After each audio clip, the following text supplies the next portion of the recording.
Hi all you lovely kings, queens, and in-betweens, and welcome back to the channel. My name is Elaine, and today I'm going to be recapping Season 1 of Farming Life in Another World. This is part 3 of my series, which covers episodes 7 through 9. Now, without any further ado, I'm going to jump right back into things with episode 7. A messenger, the demon general Bazil, arrives at the village. After presenting Hiraku with a gift, he explains that the demon lord is looking to discuss the status of the settlement. Assuming it has something to do with taxes or a request for relocation, Hiraku makes an offer. In exchange for allowing the settlement to remain, he will pay taxes in the form of 10% of their harvest, to be picked up just before winter. Bazil agrees. The girls inform Hiraku he did a great job. The tax rate is typically far higher, and they have just gained the demon lord's protection. Bazil admits to the other demon generals that he only accepted because he feared the denizens of the village, which included a pack of inferno wolves and an army of high elves. The king of the dragons, Drime, also pays the village a visit. They present Hiraku with a sword during their formal greeting. After their visit, Hiraku realizes they'll need to develop diplomatic relationships with those living outside the village and decides to build a guest house to house them during their stay. He also discusses how to treat visitors and unwelcome guests, so visitors would feel more comfortable on their way to the village. Garf, the leader of Howling Village's Beastmen, a group of hunters and miners, is the next to arrive with an entourage. They've come in search of new trade agreements. Hiraku agrees to trade their crops for the goods Howling Village produces, like silverware and glassworks. Drime agrees to help with the transport of goods between villages in exchange for wine. Hiraku is informed that 20 women from Howling Village want to come live on the farm. Hiraku agrees only if they send young men as well. Hiraku isn't too thrilled when he discovers the 3 young men that were sent are boys who will not be of marriageable age for several years. Episode 8. As the Beastmen acclimate, Hiraku realizes he's the only one who can't use magic. He defeats a grappler bear and bloody viper, who had been fighting outside the village and causing an earthquake, with the help of his almighty farming tool. Hiraku makes mayonnaise and miso with Flora.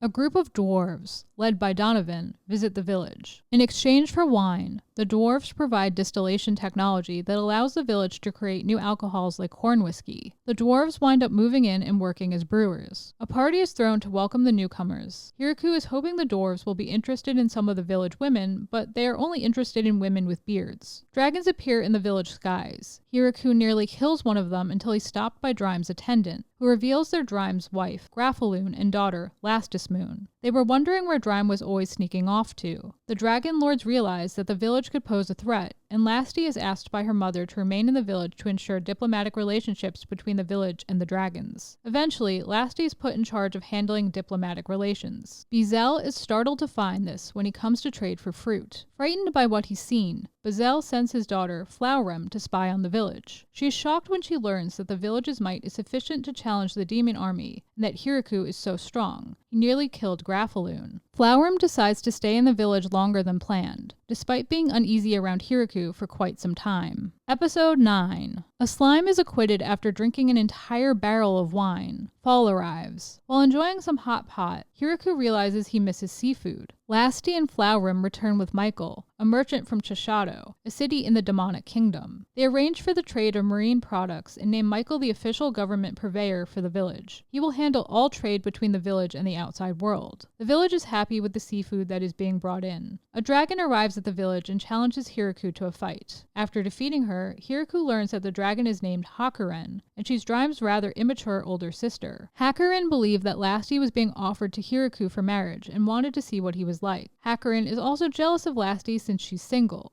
Hiraku isn't thrilled and forces Hakuren to clean up after herself. Bazil and the other generals learn that Hakuren is staying in the village. Meanwhile, the demon lord is concerned about his daughter, Yuri's behavior. He fears she may be going through her rebellious phase. General Rondon finally resigns after having threatened to do so several times throughout the season. Hakuren comes to live in the village. She's lazy and hard to place. Eventually, however, she becomes the village's school teacher. Some Lamia arrive at the village, revealing that they were forced to flee after the younger Inferno wolves and spiders raided their home. They decide to trade the gems the Lamia mined and other treasures for crops, as long as the Lamia put on clothes during their visits. Eventually, the Lamia become a delivery service and carry the village's trading goods on their behalf. Yuri is convinced that Flowrim is a prisoner and decides to attack the village and rescue her. And that concludes part 3 of my Farming Life in Another World Season 1 recap. What did you think of my recap? Did I leave anything out? Let me know down below in the comments. I always like to know what you lovely kings, queens, and in-betweens think. And if you like what you saw here today, please smash that like button until it's blue, subscribe, ring that bell so you'll always know what's up, and I'll catch you all in the next one. Bye guys.